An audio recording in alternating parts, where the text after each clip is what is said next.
¿Qué pasaría si todos los seres humanos de la Tierra desaparecieran?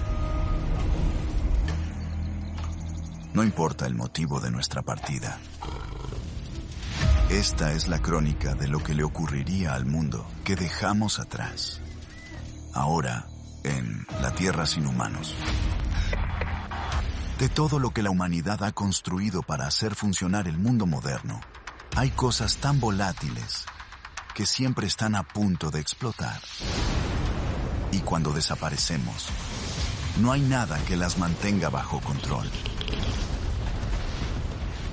Los productos cotidianos se convierten en armas incendiarias. Estas latas y recipientes explotarían como granadas.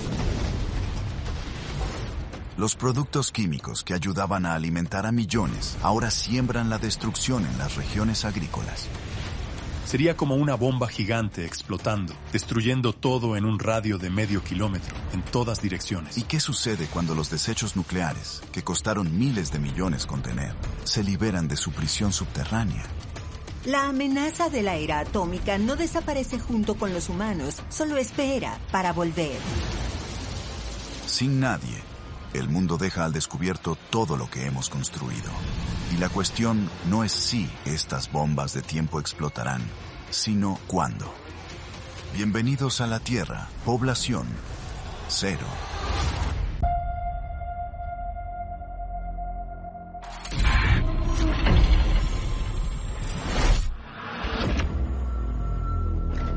Es un día abrasador en Houston, Texas, pero la ciudad está envuelta en un silencio fantasmal. Ya no hay turistas sudando a los pies del monumento de San Jacinto, ni empleados en el centro espacial, enfrentándose al calor sofocante. En verano, Houston puede llegar a ser brutalmente calurosa, con temperaturas que superan los 40 grados centígrados. Es famosa por ser tan calurosa como para freír un huevo en la acera. La ciudad está hirviendo y hay un peligro invisible que se está escondiendo en cada barrio, en cada casa, detrás de las puertas de los armarios, envuelto en la oscuridad, esperando para explotar. Nadie se da cuenta de cuántos productos presurizados dejamos por ahí. En prácticamente todas las cocinas, baños y garajes hay latas de aerosol. Ni siquiera lo pensamos, pero cada una de ellas es una pequeña bomba de presión. Dentro de una lata de aerosol hay dos cosas, el producto en sí y un gas comprimido como butano o propano. Se presuriza hasta convertirse en líquido. Así, cuando presionamos la boquilla, ese líquido se expande, vuelve a ser gas y empuja el producto hacia afuera. Esto es muy útil hasta que deja de serlo. Estas latas soportan una cierta cantidad de calor. A partir de unos 50 grados Celsius, la presión alcanza un límite crítico. Cuando había humanos, Houston vivía con el rugido de los motores y el zumbido de los aparatos de aire acondicionado. Ahora, la energía se ha acabado. Las centrales eléctricas están en silencio y no hay nada que enfríe los edificios que se asan bajo el sol implacable. En un día de 45 grados, una casa sin aire acondicionado puede alcanzar fácilmente los 50 grados o más, sobre todo en las habitaciones orientadas al sur y sin circulación de aire. En septiembre de 2019, en St. Louis, Missouri, se dejó una lata de champú seco en la consola central de un auto en un día caluroso. El calor hizo que la lata explotara, destruyendo la consola, destrozando el techo solar y lanzando la lata a 15 metros de altura. Bastaría con las manos humanas para quitar las latas de aerosol de la luz directa del sol. En cambio, el calor extremo penetra en ellas y desencadena reacciones violentas. Una lata explota, luego otra. Una nube de vapor inflamable se esparce por el ambiente. Las latas empezarían a explotar, algunas de una en una, otras en cajas, en autos, en casas, en tiendas. Parecerían disparos por todas partes. Sería un caos. No sería un incidente aislado. Hay millones y millones de bombas de tiempo presurizadas abandonadas. No solo en Houston, sino en todo Texas, en todo el planeta. Los aerosoles explotan como granadas de mano. Habría frascos de spray explotando y formando pinturas abstractas por todas partes. Imaginen, crema batida estallando y cubriendo todo con espuma. Si una sola lata puede causar tal magnitud de daño, ¿qué podría pasar si en realidad fueran miles de ellas?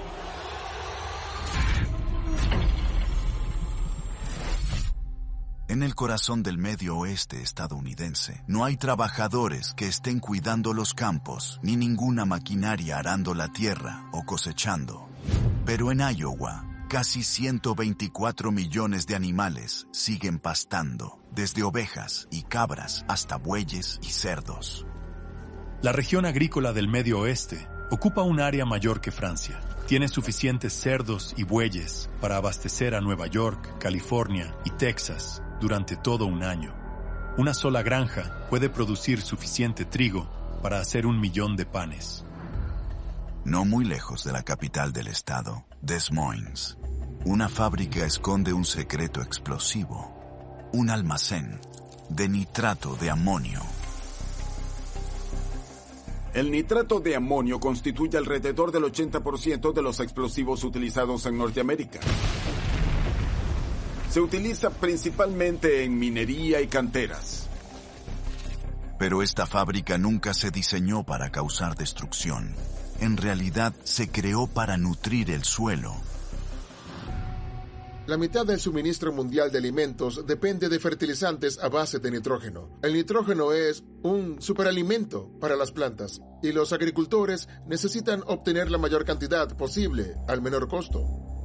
El nitrato de amonio funciona en casi todo tipo de suelo, por lo que es una base muy popular para los fertilizantes. Parece inofensivo, es como una sal blanca y calcárea, pero no se deje engañar, tiene un lado oscuro. En condiciones normales, es estable, pero si entra en contacto con aceite, combustible u hollín, se vuelve altamente explosivo. Si piensa en revisar el fertilizante de su cobertizo para ver si es nitrato de amonio, puede estar tranquilo, probablemente no lo sea. La concentración que se vende en el mercado es muy baja, como para representar ningún peligro. Pero el material industrial debe manipularse con más cuidado, especialmente cuando se trata de calor. Cuando había humanos, las fábricas de fertilizantes se mantenían refrigeradas para evitar que el nitrato de amonio se volviera volátil, porque cuanto más calor hace, más rápido se descompone y se convierte en combustible. Ya hemos visto algo así. En 1947, el buque SS Grand Camp estaba atracado en Texas City, Texas, cargado con 2.300 toneladas de nitrato de amonio. Un cigarrillo arrojado en la bodega provocó un incendio de combustión lenta. 1 hora después, el barco explotó. La explosión fue tan potente que creó una ola de 5 metros que arrasó el muelle. 400 personas murieron y 5,000 resultaron heridas. 1,000 edificios de la zona quedaron completamente destruidos. Sin los humanos, la red eléctrica se cae, pero gracias a un generador de emergencia, todavía hay energía. Sin embargo, no hay nadie para barrer el fertilizante esparcido por la instalación, ni nadie para garantizar que el generador funcione de forma segura. Los motores diésel producen calor, gases e incluso chispas, lo que es peligroso cerca de un producto químico que puede volverse explosivo en determinadas condiciones. Basta con una sola chispa minúscula, saliendo del escape del generador, flotando lentamente en el aire y posándose sobre una pila polvorienta de nitrato de amonio. Cuando esto ocurre, el problema está servido. Pero no se trata de la explosión repentina que muchos imaginan. Cuando el nitrato de amonio comienza a arder, se quema lentamente durante bastante tiempo. Desprende un humo blanco y espeso que parece inofensivo, pero se trata de una reacción química de combustión lenta, extremadamente difícil de contener. Tan pronto como ese humo se vuelve gris o negro, es una señal de peligro. Significa que el hollín y los hidrocarburos se están mezclando con el nitrato de amonio, creando las condiciones perfectas para una detonación. El nitrato de amonio está en combustión lenta y cuando el generador falle, la temperatura empezará a subir. ¿Qué pasará cuando más de 30 toneladas de material exploten? Después de 2 semanas sin nadie, las tierras agrícolas de Iowa están siendo consumidas por el ganado que antes criaban los humanos. Pero en una fábrica de fertilizantes en las afueras de Des Moines, una bomba de tiempo comenzó a arder y a calentarse cada vez más. A medida que el nitrato de amonio se quema, libera oxígeno, y el fuego se alimenta de oxígeno. Así, a medida que el fuego crece, se produce más oxígeno, lo que alimenta aún más el fuego, y así sucesivamente. Esto crea un ciclo de retroalimentación cada vez más intenso. El nitrato de amonio también comienza a descomponerse, produciendo gases calientes. Y en un espacio confinado, como un almacén o un silo, la presión comienza a acumularse. Ahora solo falta un poco de carbono, y esa es la receta perfecta para una detonación. El fuego es tan intenso que puede calentar el interior del almacén hasta 260 grados, lo suficientemente caliente como para derretir el asfalto del techo, que comienza a gotear como lava negra derretida sobre el fertilizante en llamas. ¿Y qué contiene el asfalto? Carbono. No hay ventilación, no hay salida, el aire se vuelve pesado, el almacén se dilata y entonces ocurre lo inevitable. Sería como si explotara una bomba gigante. Es casi como un gran ataque aéreo militar que quema todo en un radio de medio kilómetro en todas direcciones. El techo es arrancado y una nube tóxica de dióxido de nitrógeno en forma de hongo se dispara hacia el cielo. La explosión fue solo el comienzo. Ahora, una nube letal se extiende sobre todos los seres vivos, en todas direcciones. El dióxido de nitrógeno se convierte en ácido nítrico cuando entra en contacto con el agua, reacciona con el rocío, con la savia. Esto provoca quemaduras químicas en todas las plantas y árboles de una zona enorme. El dióxido de nitrógeno también es mortal cuando se inhala. Una pequeña cantidad puede quemar los pulmones desde dentro. En concentraciones más altas puede matar en minutos. Este nutriente esencial que ayuda a que crezcan los cultivos ahora hace exactamente lo contrario, destruyendo granjas y cosechas. Grandes extensiones de tierra quedan completamente devastadas por la nube tóxica que se extiende a lo largo de decenas de kilómetros. Pero, ¿qué nuevos desastres acechan? Listos para causar el caos en el corazón del país.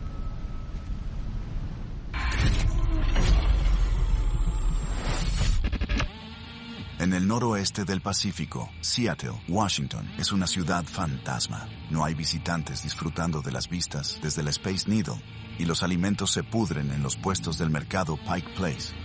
Pero a unos 300 kilómetros de allí, existe una compleja red de sistemas de seguridad diseñada para mantener bajo control una de las mayores amenazas nucleares del planeta. En la Tierra sin humanos, la amenaza nuclear no son las miles de ojivas nucleares que hemos abandonado. Están bien guardadas, con varias capas de seguridad y diseñadas para no explotar sin una intervención humana significativa. El verdadero peligro es la basura tóxica que hemos abandonado.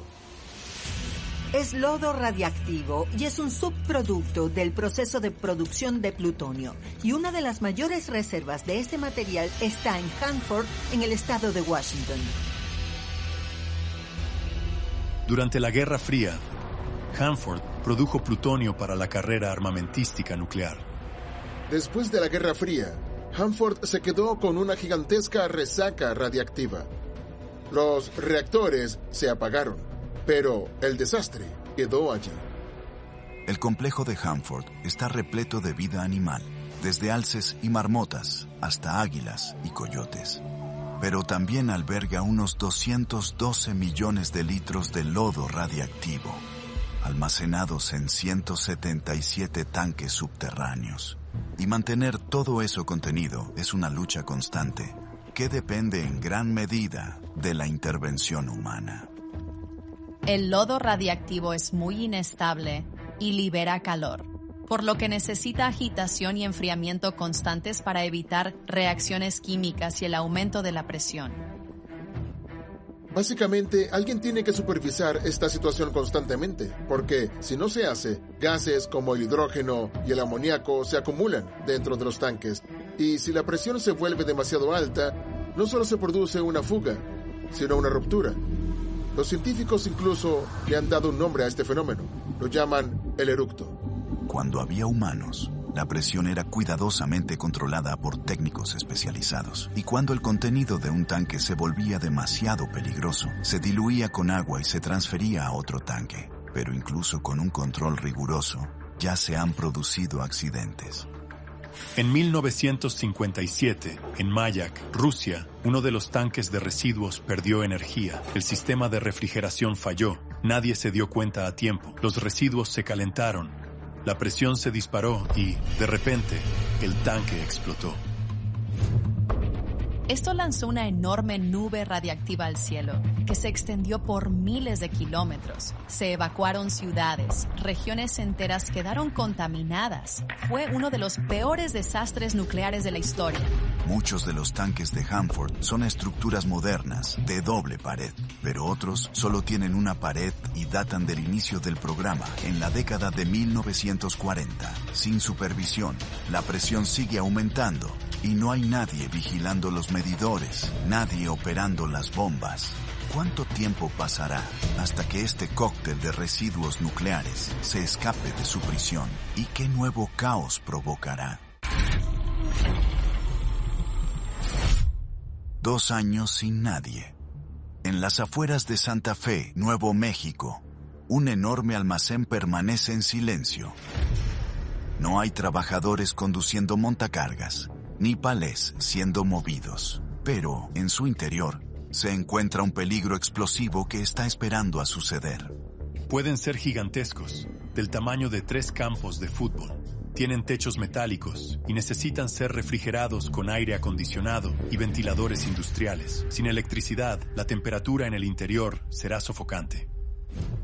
El techo retiene el calor. Las temperaturas exteriores alcanzan su punto máximo al mediodía y en el interior pueden llegar a los 60 grados. Todo el mundo sabe que las latas de aerosol pueden explotar con el calor, pero si miles de ellas explotaran al mismo tiempo, sería como atacar el interior de un almacén con disparos de ametralladora. Cuando había humanos, un simple enfriamiento y la rotación de los productos impedían que los aerosoles explotaran. Pero ahora los ventiladores están apagados y las latas se están asando en los estantes. Primero, una lata se rompe, luego otra. Pronto, el aire se llena del caótico sonido de cientos de explosiones por minuto. El problema de estas explosiones es que son aleatorias. En el caso de una bala, el arma se puede apuntar, pero estas cosas explotan en todas direcciones. Las latas saldrían volando con suficiente fuerza como para romper huesos. Imagínese una máquina de palomitas, solo que cada grano es afilado como una cuchilla y tiene la fuerza destructiva de una bala de plomo.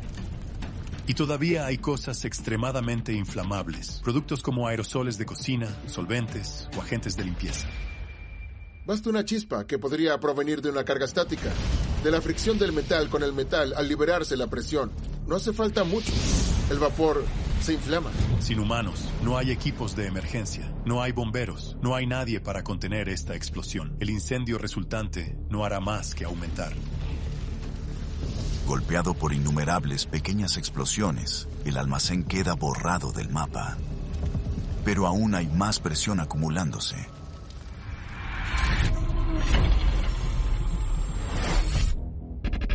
Un año después, en prácticamente todas las autopistas del planeta, una amenaza similar acecha. Los camiones ahora descansan en sus lechos mortales, carcasas esparcidas entre los esqueletos del transporte humano. En un tramo de carretera del suroeste de Estados Unidos, dentro de un camión envejecido que hierve bajo el sol, se está preparando una catástrofe, alimentada por una sustancia que se encuentra en hogares y tiendas de todo el mundo. El diluyente está compuesto por sustancias extremadamente volátiles como tolueno, sileno y acetona. Imagínense 34,000 litros de diluyente encerrados en bidones de acero y calentándose bajo el calor del verano. El diluyente es más explosivo que la gasolina y con el calor se evapora y se convierte en un gas denso, un vapor pesado y extremadamente inflamable. Si una chispa llegara al interior del tanque, tengamos cuidado. Sería una explosión gigantesca. Dentro de los bidones de acero, la presión aumenta. No hay válvulas de alivio y a medida que sube la temperatura, este cóctel volátil se expande, forzando el vapor a entrar por las juntas más frágiles del metal. Cuando aún había humanos, esta peligrosa carga nunca se habría dejado hervir en el calor abrasador. Ahora, no hay nadie para mantenerla fría. Nadie para verificar si hay problemas. Y, durante meses, una pequeña fuga ha estado liberando constantemente una nube de vapores explosivos, solo a la espera de una chispa. Es la típica reacción en cadena a punto de ocurrir.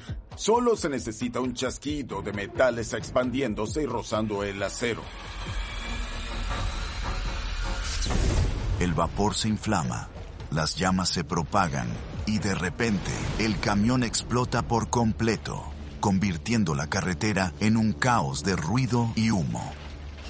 Sin humanos que mantengan todo esto bajo control, miles de estas bombas de tiempo están esparcidas por todo el continente, por todo el mundo. En Sudán, un camión cisterna abandonado que transporta propano es consumido por las llamas. Y en las afueras de Buenos Aires, Argentina, una cisterna de diésel explota. Alrededor del mundo, los autos son engullidos por el fuego y perforados por metralla, convirtiendo los vehículos vacíos en tumbas de metal quemado. Y a medida que las plantas y los animales recuperan las carreteras, más bombas de tiempo permanecen ocultas en el calor.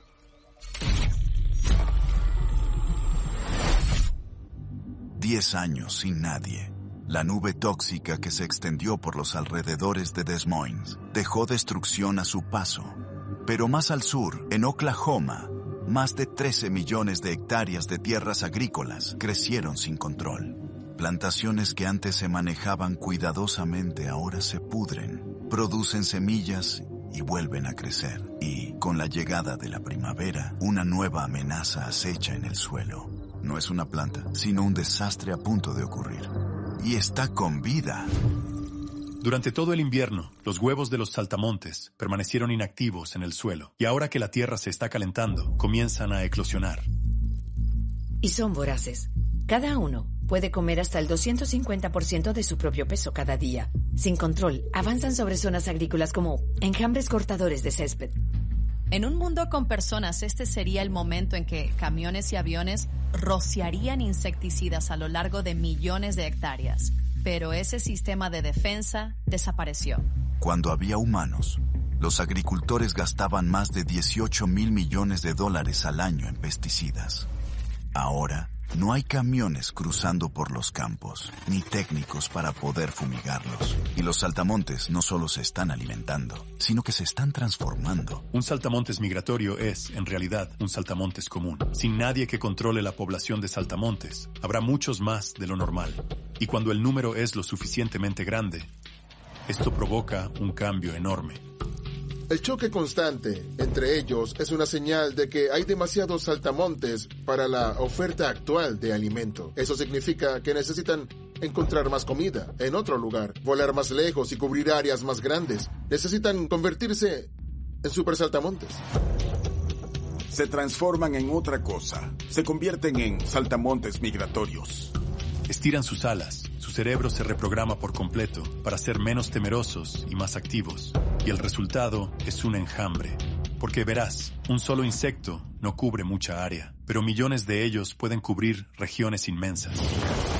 Un solo enjambre de langostas puede tener entre 40 y 80 millones de insectos.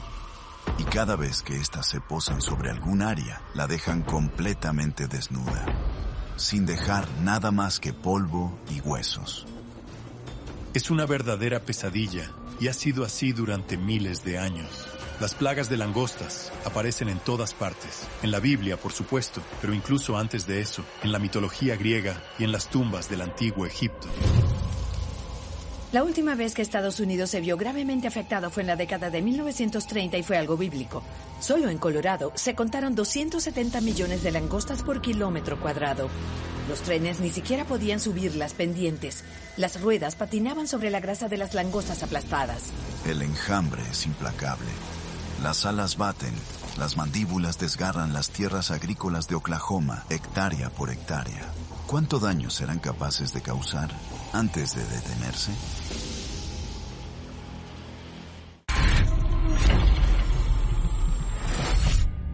Una década sin humanos. Y en Oklahoma, el sonido de los tractores y la maquinaria agrícola ha sido sustituido por un zumbido mucho más siniestro. El sonido de miles de millones de langostas en el aire, devastando lo que una vez fue el granero de una civilización ahora desaparecida. El cielo se oscurece y se oye el sonido antes de ver nada. El aire vibra como un motor gigantesco. Y ahí están en el horizonte, por todo el medio oeste, un enjambre de 200,000 millones de insectos. Estas criaturas son mandíbulas voladoras. Recorren hasta 200 kilómetros al día. Un solo enjambre puede extenderse por kilómetros. Es aterradora la rapidez con la que trabajan. Los saltamontes lo devoran todo. Los cultivos desaparecen, el césped desaparece, campos enteros quedan reducidos a tierra desnuda en horas. Llegan a comer la lana de las ovejas, masticar el pelaje del ganado, muerden tiendas de lona, cercas de madera, sillas de montar de cuero. Si hay algún rastro de material orgánico, entra en el menú.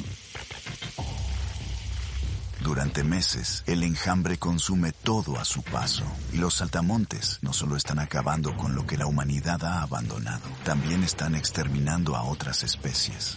Los saltamontes no dejan nada para otros insectos, como escarabajos, mariposas u orugas, sino que también se comen todo el alimento que consumen los herbívoros. No queda nada para los ciervos, los caballos y el ganado. Esta plaga dejará mucha muerte a su paso. Pero hay algo que puede detener una plaga de langostas: el frío.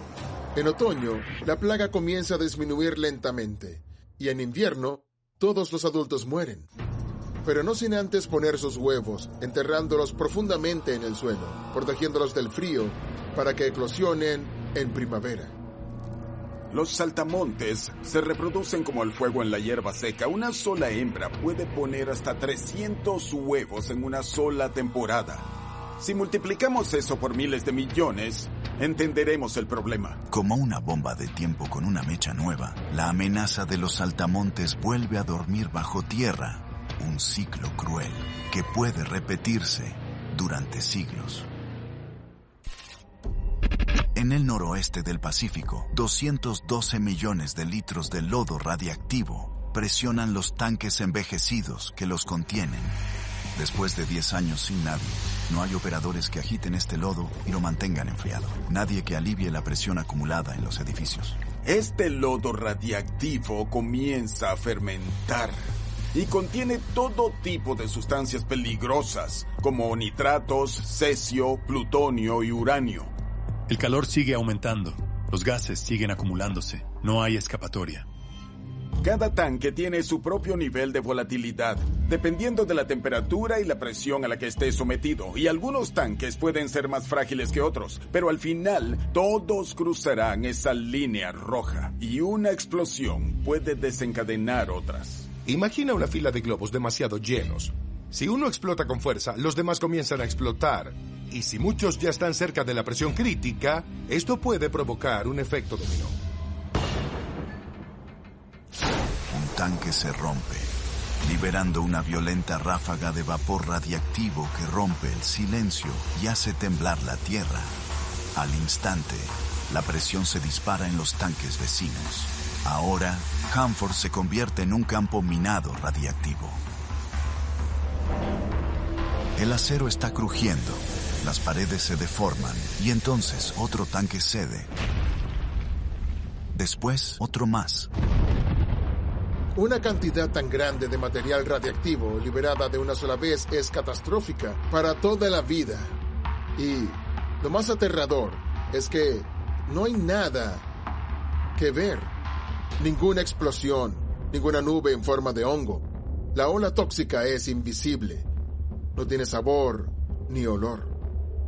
Durante horas, nada parece diferente, pero todo es diferente. Las plantas y los animales más cercanos probablemente ya estén muertos. Solo los más lejanos aún no lo saben. No es como el fuego o el ácido que queman por fuera. La radiación actúa de dentro hacia afuera.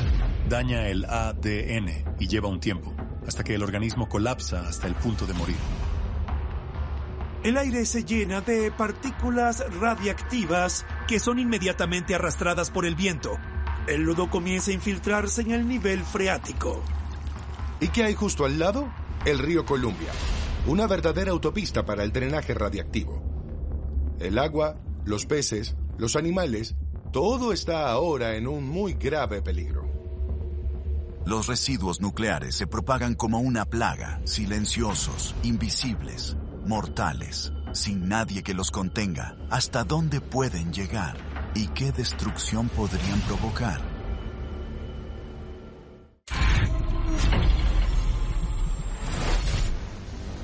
Han pasado 25 años desde el fin de la humanidad, pero hay algo que abandonamos, algo que se ha ido gestando y que se vuelve cada vez más peligroso con cada semana que pasa.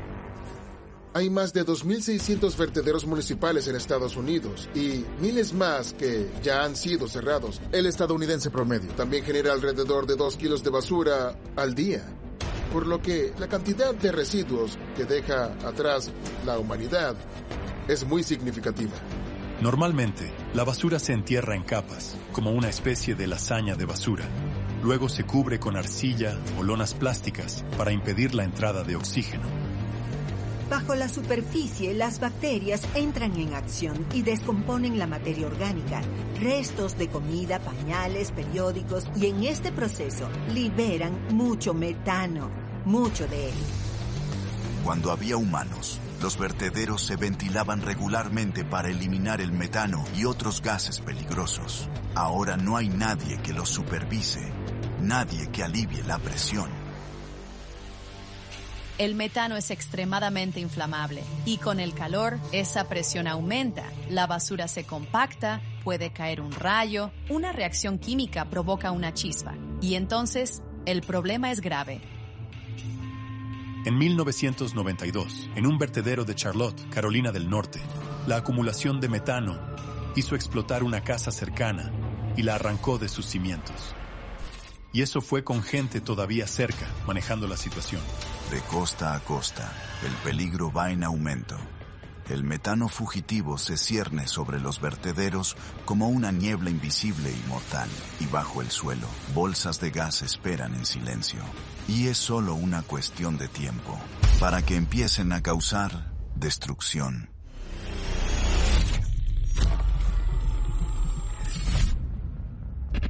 «50 años sin nadie». Los residuos radiactivos del complejo nuclear de Hanford se han extendido por las ciudades de los alrededores, provocando pudrición y deterioro, contaminando todo lo que tocan. Richland, Pasco, Kennewick se encuentran entre 8 y 24 kilómetros del complejo de Hanford. Los productos químicos tóxicos se propagan fácilmente hasta allí.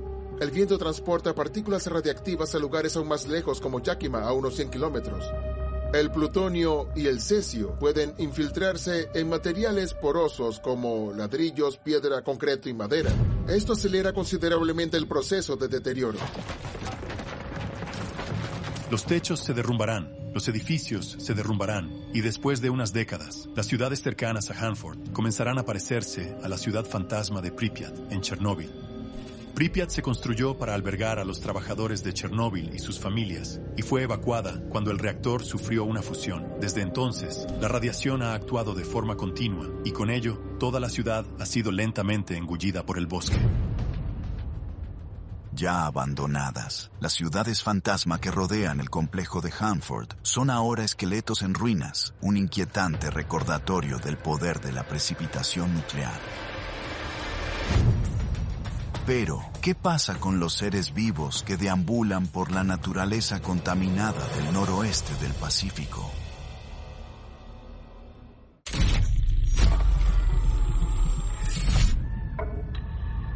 «50 años sin nadie».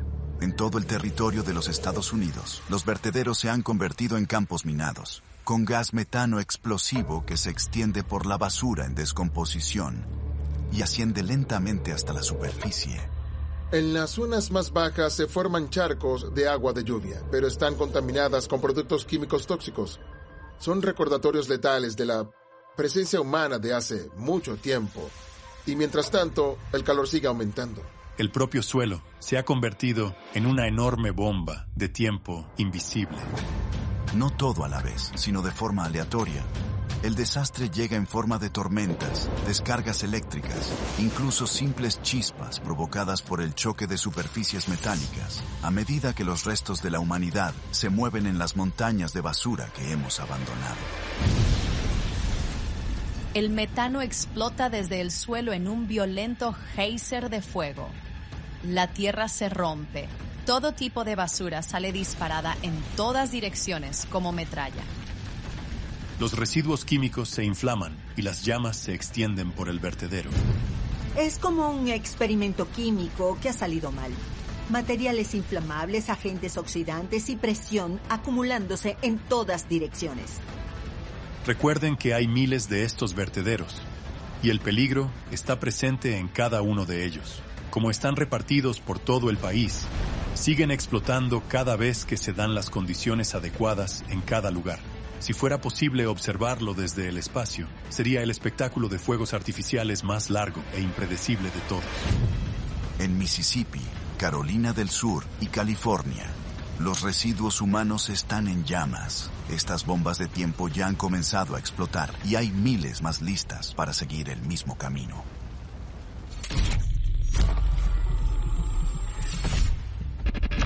«100 años sin humanos». La zona salvaje que rodea el complejo nuclear de Hanford está llena de sonidos de la vida silvestre. Pero, con la radiación contaminando el suelo, el cercano río Columbia y todo lo que toca, no todo es lo que parece.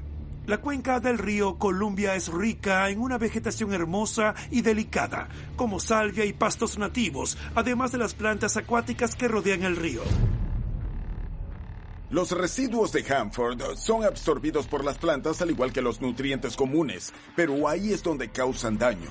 En algunos casos matan a las plantas inmediatamente, otras logran sobrevivir pero crecen deformadas o distorsionadas. En cuanto al propio Columbia, el lodo y el polvo radiactivos terminan contaminando el río.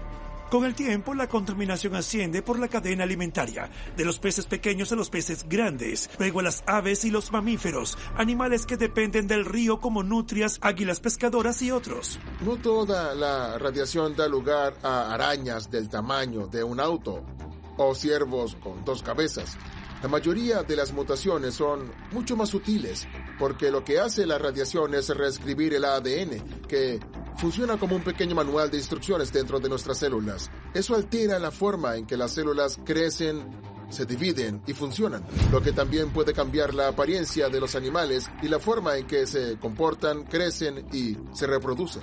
Al observar la zona de exclusión alrededor de Chernóbil, los animales que viven allí son extraños. Las aves tienen más dificultades para producir correctamente los colores de sus plumas. Los ratones y las ranas presentan marcas inusuales. Y fíjate, los cucos tienen cantos menos complejos, dependiendo de la cantidad de radiación en el suelo donde viven. Estos efectos ya se pueden ver en la vida silvestre, y es exactamente este tipo de cosas las que ocurrirán alrededor del complejo de Hanford. Sin nadie, la naturaleza aún encuentra la manera de prosperar. Chernóbil nos enseñó algo impresionante. Después de la explosión en 1986, el área circundante se convirtió en una ciudad fantasma radioactiva. Pero en menos de una década, la naturaleza regresó con toda su fuerza, trayendo lobos, jabalíes, caballos salvajes e incluso bisontes europeos. Lo mismo puede ocurrir en Hanford. En las zonas muertas, por supuesto, algunas especies pueden desaparecer, pero en las áreas periféricas, donde la radiación es más débil, la vida encuentra un camino.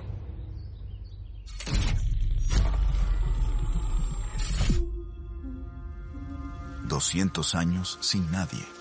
Enjambres de saltamontes aún oscurecen el cielo, dejando solo polvo y tierra agrietada. Pero las huellas de todo lo que hemos construido, incluso los barriles de pólvora que hemos abandonado, acaban siendo vencidas por el tiempo, y los signos de nuestra propia existencia son lentamente engullidos por la naturaleza salvaje. Todas esas bombas de tiempo que creamos explotaron hace mucho tiempo, una por una. Lo que queda del mundo humano está disperso en fragmentos. No importa el tamaño de nuestras contribuciones o los monumentos, existe cierto consuelo en saber que el mundo seguirá girando. La naturaleza hallará un equilibrio con o sin nosotros.